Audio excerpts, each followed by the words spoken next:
काय करा, पहिले तुम्हाला ॲडजॉइंट काढून घ्या. ॲडजॉइंट काढण्यासाठी पहिले तुम्हाला मायनस काढावे लागेल. ॲडजॉइंट काढण्यासाठी काय करावं लागेल, मायनस काढावं लागेल. मायनस मध्ये मी पहिले M11 घेतो. M11 मध्ये हे पहिला कॉलम आणि पहिला रो हे सोडून द्यायचा आहे. उरले 4 आणि याला गुणाकार करायचा आहे. 0 * 3 0 होतो, 0 * s मायनस 0 * s 0 होतो. बरोबर निकाल हे 0 झालेला आहे. आता M12 घ्या. M12 म्हणजे हा घ्यायचा आहे. पहिला रो आणि दुसरा कॉलम सोडायचा आहे. पहिला रो दुसरा सोडा. उरले हे 2 आणि हे 2 यांनी याला गुणायचा आहे. 3 * 3 9 होतो. 1 * हे -2 +2 झालं. किती उत्तर आले तुमचं हे? M13 म्हणजे पहिला रो आणि तिसरा कॉलम सोडायचा आहे. उरले हे 4 यांनी याला गुणाकार करायचा आहे. 0 होतो. यांनी याला 0 होतो. बरोबर आहे, 0 झालं. हे तुमचा एक रो पूर्ण झालेला आहे. त्याच्यानंतर दुसरा रो घ्या. त्याला आपण 2 म्हणूया. पहिली संख्या काय दाखवतो, रोज दाखवतो. काय दाखवतो, कॉलमची. दुसरा रो पहिला कॉलम. दुसरा रो सोडा आणि पहिला कॉलम सोडा. दुसरा रो हे आणि पहिला कॉलम. तर वरचे 2 खाली होतील. हे वरचे 2 खाली होतील. हे 2 वरती. यांनी याला म्हटलं -3 आलं. यांनी याला म्हटलं 0 आलं. इथे किती झालं रे, -3 आलं. त्यानंतर M22.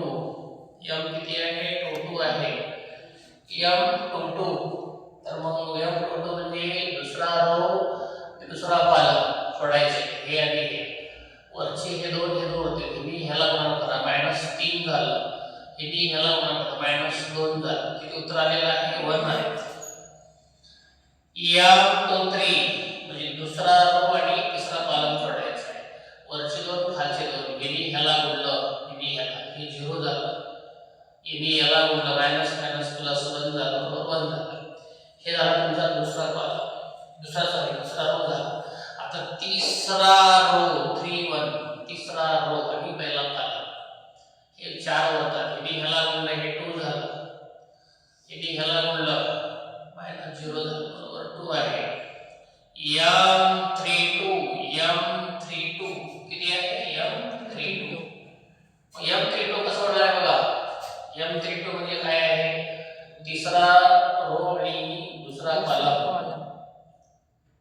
हे 2 उरले. यांनी ह्याला गुणलं, किती आलं, -2.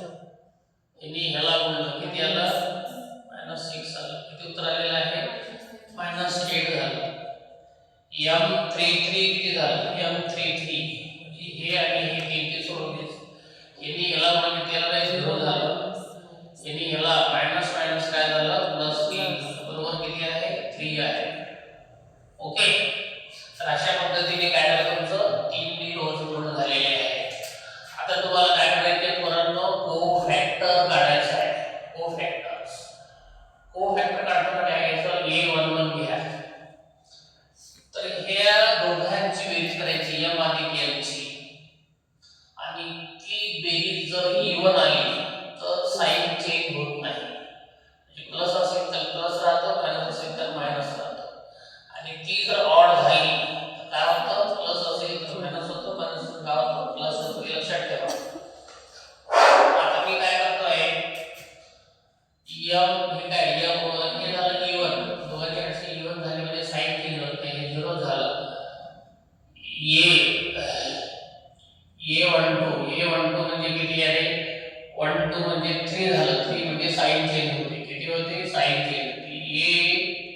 A13 म्हणजे 3 आणि हे 1 आणि 3 म्हणजे किती झालं, 1 आणि 3 म्हणजे किती झालं, 4 झालं. आहे की नाही. मग आता जर 4 झालं असेल तर काय होतं रे, 4 म्हणजे काय झालं, इव्हन झालं. म्हणजे साइन चेंज होत नाही. हे तुमचं पहिले एक रो पूर्ण झालं.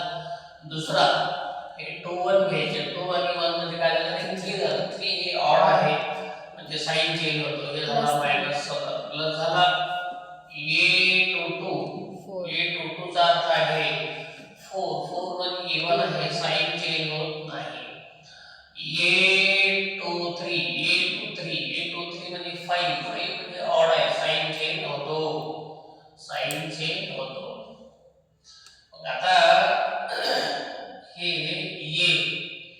A31 म्हणजे काय 4 0 तर किती राहतो 2 किती राहतो 2 राहतो. 3 आणि 1 म्हणजे 4 E1 आहे म्हणजे साइन चेंज होत नाही.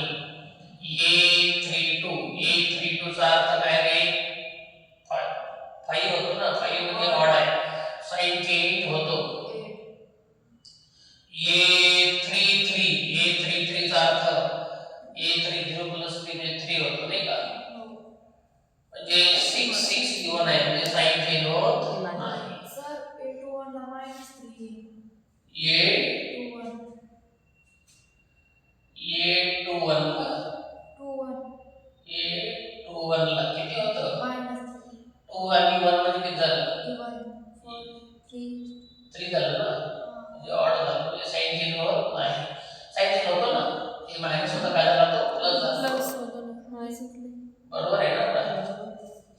आता हे बघा रे पुढे काय करा आता अडजॉइंट EDJ ऑफ A असं घ्यायचं आणि हे बघा रे स्टुडंट्स असलेलं कसं लिहायचं माहिती का सुरुवातीला याचं रूपांतर मॅट्रिक्स मध्ये करा. हे A झालं A बरोबर काय लिहायचं पहिले असं लिहायचं A1 1 A1 2 A1 3 A21 A22 A23 A31 A32 A33 असं घ्यायचं. मग आता आपल्याला काय करायचं आहे आता आपल्याला हे करायचं स्टुडंट्स काय करायचं पहा या ठिकाणी जो पहिला रो आहे म्हणजे घ्यायचा पहिला रो किती आहे 0 -1 आणि किती आहे 0 आहे. दुसरा काय घ्यायचा आहे 3 1 आणि किती आहे मायनस. हे काय घ्यायचं आहे 2 1 आणि किती घ्यायचं आपल्याला 3 घ्यायचं आहे. ठीक आहे तर मग काय करा अडजॉइंट काढा अडजॉइंट ADJ E असं लिहायचं आणि अडजॉइंट करण्यासाठी हे जे रो आहे ना त्याचे काय करायचे कॉलम करायचे. तर काही असं करायचं A11 A12 A13 असं करायचं A1 A21 A22 A23 A31 A32 A33 असं करायचं. पहा हे पहिला रो असं करा 0 -11 0 इथे किती आहे 3 1 2 8 3 हा काय झाला तुमचा अडजॉइंट EDJ ऑफ काय आहे A EDJ ऑफ काय आहे A. ठीक आहे आता एक काम करा तुम्ही आता काय करायचं आहे तुमचं अडजॉइंट काढून झालेलं आहे. आता गुणाकार करायचा यांचा गुणाकार आणि त्यांचा गुणाकार करायचा आहे. तर त्याच्यापूर्वी मी असं करणार आहे काय करणार आहे A into adjoint of A असं करूया. आता A काय आहे आपल्याकडे A हे आहे 1 -1 2 आहे त्यानंतर 3 0 -2 आहे 1 0 3 आहे आणि अडजॉइंट ऑफ A मध्ये लिहिले आपण 0 3 2 -11 1 8 0 -1 3 तो आहे 5 हे दिला आपण आणि अडजॉइंट ऑफ A. आता आपल्याला काय करायचं आहे दोघांचा गुणाकार करायचा आहे दोघांचा मल्टिप्लिकेशन करायचं आहे. कसं करायचं रो टू कॉलम ह्या रोनी ह्या कॉलमला ह्या रोनी ह्या कॉलमला पहिल्या रोनी पहिला कॉलम पहिला टर्म बघा रे 3 1 into 0 0 -1 into -11 म्हणजे +11 2 into 0 म्हणजे काय झालं 0 झालं. ओके त्यानंतर पहिल्या रोनी दुसऱ्या कॉलमला 1 into 3 3 -1 into -1 आणि 2 into -2 झालं. त्यानंतर पुढे पहा काय होतं पहिल्या रोनी तिसरा कॉलम 1 into 2 2 -1 into 8 -8 आणि 2 into इंटू 3 म्हणजे किती झालं हे 6 झालं. ठीक आहे. पहिल्या रोनी पहिला कॉलम, पहिल्या रोनी दुसरा कॉलम, पहिल्या रोनी तिसरा कॉलम, पहिला टर्म, दुसरा टर्म, तिसरा टर्म क्लिअर झालेला आहे. आता यांनी याला 3 इंटू 0 0 0 इंटू 11 0 मायनस 2 इंटू 0 0 झालं आहे. त्याच्यानंतर 3 into 3 9 0 into 1 0 minus 2 into minus 1 plus 2 3 into 2 6 minus 0 into 8 किती रे पुन्हा कोण घ्या काय झाले आपलं 3 into 2 6 0 into 8 0 झालं minus 2 into 3 म्हणजे झालं हे minus 6 झालं 1 into 0 0 झालं 0 into 11 0 झालं 3 into 0 0 झालं. ठीक आहे सर 2 and 2 तिथं कुठं बेटा हे बघा पुन्हा पाहू हेच ना शेवटचं हे ना हे बघ मला काय सांगायचंय दुसऱ्या रोनी तिसरा कॉलम 3 into 2 काय झालं 6 झालं 0 into 8 0 झालं minus 2 into 3 काय झालं minus 6 बरोबर आहे ना त्यानंतर पुढे हे 1 into 0 0 झालं 0 into 11 0 झालं 0 into 0 3 into 0 0 झालं 1 into 3 3 होतो 0 into 1 0 होतो 3 into minus 3 हे 0 होतो minus 3 होतो. चला 1 into 2 2 होतो 0 into 8 काय होतं 0 होतो 3 into 3 काय होतं 9 होतं. ठीक आहे. तर अशा पद्धतीने आपण काय केलं स्टुडंट्स a into अर्जंट केलेलं आहे. आता फक्त मी आपली बेरीज करायची 0 हे 11 झालं हे झालं minus 0 झालं plus 3 minus 3 0 तो काय 6 plus 2 8 plus 8 minus 8 0 झालं हे 0 झालं 9 plus 2 11 झालं 6 minus 6 हे 0 झालं हे इथं 0 आहे इथं हे 0 आहे इथं हे 11 आहे. अशा पद्धतीने a into adjoint of a यांचा आपण गुणाकार केलेला आहे गुणाकार एवढा आलेला आहे. ठीक आहे. तर आपलं हे एक काम झालं एक. आता हे दुसरं करायचं आपल्याला पहिलं काय घ्यायचं आहे adjoint घ्यायचं आहे. पहिलं adjoint of a घ्यायचं आहे नंतर a घ्यायचं आहे का नाही. आता adjoint म्हणजे हे पहिलं घ्यायचं आहे. पहिलं adjoint हे आता adjoint आहे 0 3 2 minus 11 1 आणि 8 0 minus 1 3 आणि a म्हणजे बा तिथे a आहे 1 ही इथं पण आहे 1 minus 1 2 च्या मध्ये 3 0 3 0 minus 2 1 0 3. ठीक आहे. आता यांचं आपल्याला काय करायचं पुन्हा एकदा दोघांचं आपण मल्टिप्लिकेशन करूया दोघांचा आपण गुणाकार करूया. ओके. तर बघा गुणाकार काय होतो बघा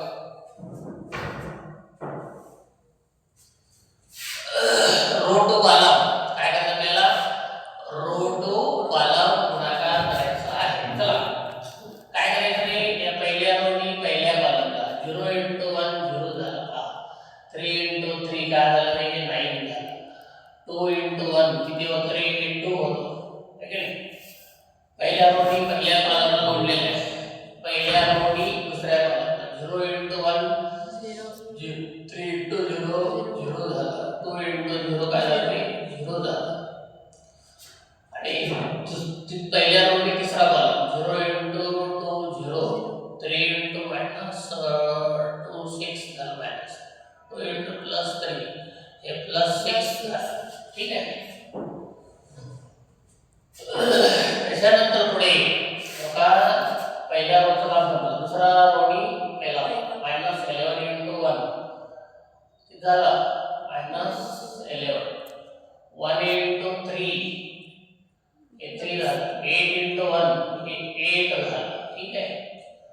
पहिल्या रोनी पहिला कॉलम पहिला टर्म सॉरी दुसऱ्या रोनी पहिला कॉलम पहिला टर्म दुसऱ्या रोचा दुसऱ्या रोनी दुसरा column minus into minus plus 11 1 into 0 0 8 into 0 0 ठीक है दुसऱ्या रोनी तिसरा column minus 11 into 2 minus 22 minus किती आहे 22 माइनस किती आहे 22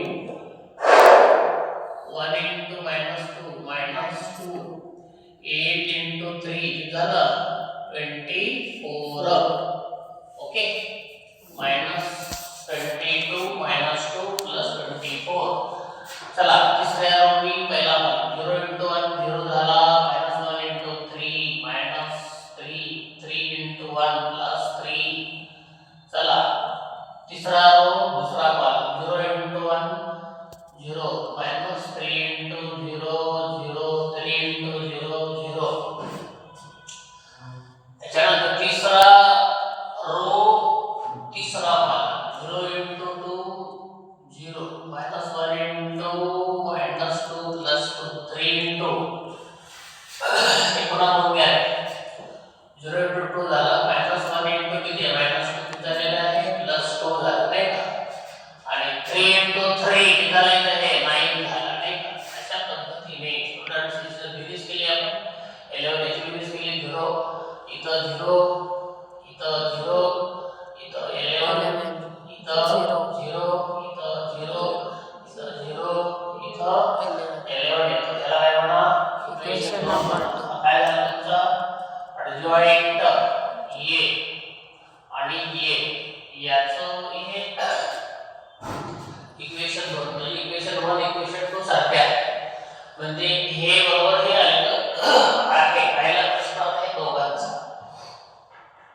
तर दोघांचा आपण करूया आहे पहिलं तुम्हाला काय करायला पाहिजे स्टुडंट्स मॉड करायला पाहिजे मॉड मॅग्निट्यूड ऑफ तर ते काय करायचे आपण त्याचे कारक कापायचे कोणाचे कारक कापायचे येचे मॅट्रिक्स येचे कारक कापायचे म्हणजे त्याला काय म्हणतो आपण बार मॅट्रिक्स म्हणा काय म्हणा बार मॅट्रिक्स म्हणा बार मॅट्रिक्स 1 0 3 आहे चला स्टुडंट्स काय करायला पाहिजे डिटर्मिनंट काढणे नाही का पहिल्याला 1 घ्यायचं हे सोडलं याने याला गुणलं 0 याने याला गुणलं 0 हे घेत असताना मायनस मायनस प्लस हे सोडा हे सोडा हे सोडा हे सोडा हे सोडा हे सोडा याने याला गुणा 9 याने याला गुणा मायनस मायनस झालं प्लस प्लस 2 हे सोडलं याने याला गुणलं 0 याने याला गुणलं 0 किती उत्तर आलं हे 0 minus 0 0 0 ने ह्याला मल्टिप्लाय केलं किती उत्तर आलं 0 आलं 9 plus 2 11 प्लस उत्तर किती आलं रे 11 आलं पण असं बार ह्याला प्रश्न ते दोघांचा गुणाकार करायचा कोणामध्ये गुणाकार करायचे identity matrix bar into I 11 into 1 0 0 0 1 0 0 0 1 0 1 त्याला म्हणतात I चा ऑर्डर 3 आहे आता हिला मल्टिप्लाय करा 11 ने काय होतं रे हे 11 हे 0 0 0 11 हे 0 हे 0 0 काय झालं हे 11 त्याला काय म्हणा इक्वेशन 3 म्हणा काय म्हणा इक्वेशन 3 म्हणा इक्वेशन 1 इक्वेशन 2 इक्वेशन 3 सर्व सारखे आहे म्हणून शेवटी सांगायचं काय सांगायचं from equation 1 2 and 3 काय आहे we get काय get a into adjoint of a is equal to adjoint a into a is equal to bar a into I हे तीन पण काय झाले सारखे झाले इक्वल झाले ओके समजले ओके चला एक वर्षी इनवर्स वरती एक प्रॉब्लेम असतो ओके तुम्हाला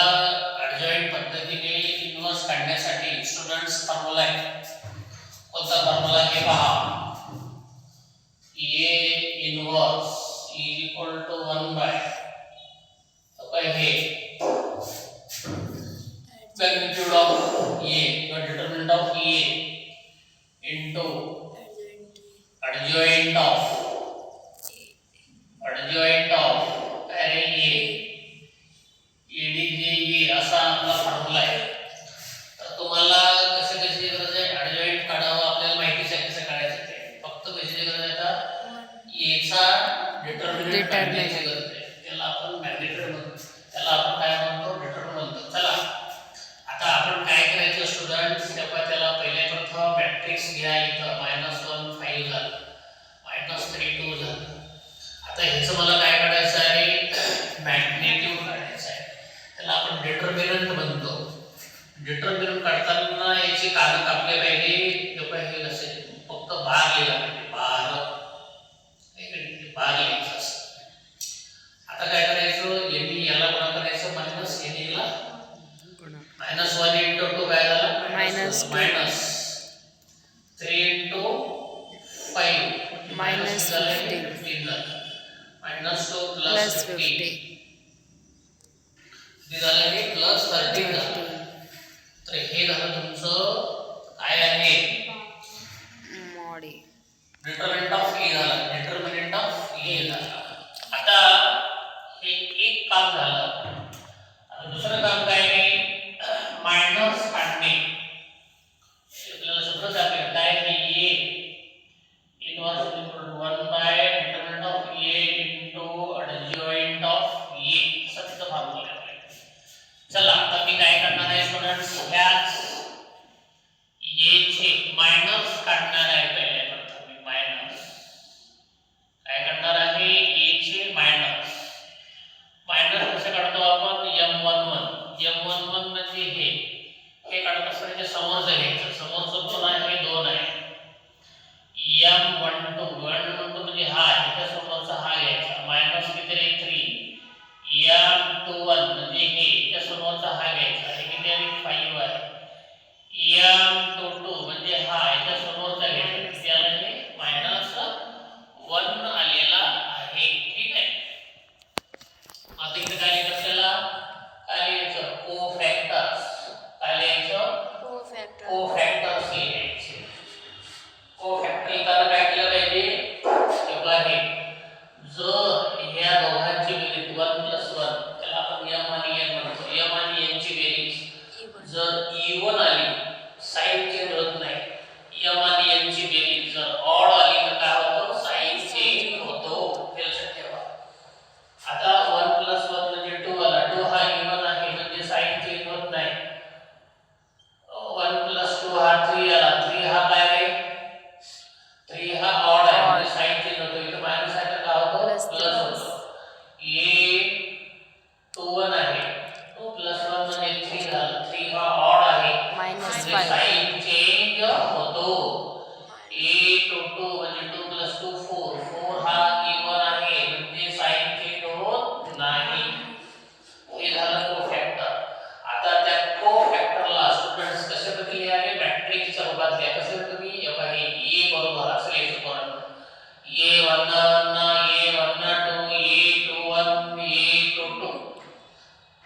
मग आता मला सांगा A11 हे आलं हे A11 हे काय झालं? 2 आणि 3 झालं. -5 आणि किती आलं? -5. त्याला म्हणतात कोफॅक्टर्स. आता adjoint काढायचं. ADJ कसं काढायचं? ADJ छोटा a d आणि j आणि कसं ब्रॅकेट लिहायचं. adjoint ऑफ हे कसं काढतो रे? A11 हे जे रो आहेत ना कॉलम करून टाकायचे. A21 A22. चला आता मी काय करतो हे बघा. हे रोची कॉलम करूया. हे किती झाले? 2 आणि 3 झालं. हे किती? -5 आणि किती झाले? -1 झालं. हे काय काढले आपण? हे adjoint काढले. adjoint काढले, डिटर्मिनंट काढले. आता राहिला प्रश्न कोणाचा स्टुडंट्स? हे का नाही? therefore we know आपल्या सर्वांना माहिती आहे. काय माहिती आहे? A inverse over 1 by determinant into adjoint of A.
Plus 8 मध्ये काय झाला 14 झाला. किती झाला 14 झालेला आहे. म्हणजे तुमचं मॅग्निट्यूड काढून झालं, डिटर्मिनंट काढून झालं. चला आता आपण काय करूया स्टुडंट्स, आता आपण काय करूया स्टुडंट्स, मायनस काढा. काय काढा मायनस काढा. मायनस म्हणजे काय m1 बघा हे m1 हे आहे त्या समोरचं घ्यायचं. किती आलं हे 3 आला. m12 म्हणजे हे पहा त्याच्या समोरचं घ्यायचं. किती येतं रे त्या समोरचं 4 येतं. m21 म्हणजे हे आहे त्याच्या समोरचं घ्यायचं. किती आला रे -2 आला. त्याच्यानंतर m22 म्हणजे हा त्याच्या समोरचा घ्यायचा. किती आला रे 2 आला. ओके स्टुडंट्स, आता लगेच काय काढा तुम्ही A1 काय काढा लगेच कोफॅक्टर काढा. कोफॅक्टर्स ते समोर लिहायचं. A11 तुम्हाला सांगितलेलं पहिल्याच मी, जर ऑड आहे का इवन आहे, ऑड आहे का इवन आहे, ऑड आहे का इवन आहे. इथे किती आहे 1 + 1 म्हणजे 2 झाला. इवन आहे म्हणजे साइन चेंज होत नाही. A12 म्हणजे काय A12 हा ऑड झाला त्याची साइन चेंज होते. A21 म्हणजे काय आहे ऑड आहे त्याची साइन चेंज होते. A22 इवन आहे त्याची साइन चेंज होत नाही. चला आता आपण A बरोबर कसं लिहितो विद्यार्थ्यांनो, A11 A12 A21 A22 असं लिहायचं. चला आता आपण काय करूया स्टुडंट्स, बघा हे आहेत पहिला रो हे दुसरा रो. बघा हे 3 - 4 आणि हे 2 आणि हे 2. आता आपण काढा अडजॉइंट. काय काढा अडजॉइंट ऑफ A. कसा काढा लागतो हे रो आहेत ना कॉलम करायचे. A11 A12 A21 A22 असं करावं लागतं. म्हणून हे अडजॉइंट ऑफ A हे लिहितो तर रोचे कॉलम करा. हे 3 हे किती आहे हे 3 हे -4 हे किती आहे हे 2 आणि हे 2 हे झालं अडजॉइंट. आता आपल्या सर्वांना माहिती आहे स्टुडंट्स काय माहिती सर्वांना आपल्या वी नो आपल्या सर्वांना माहिती आहे. काय माहिती आहे A inverse = 1 by determinant of A into adjoint of A 1/14 किती रे 1/14. आता हे पहा adjoint मध्ये काय येतं हे 3 2 - 4 2. ओके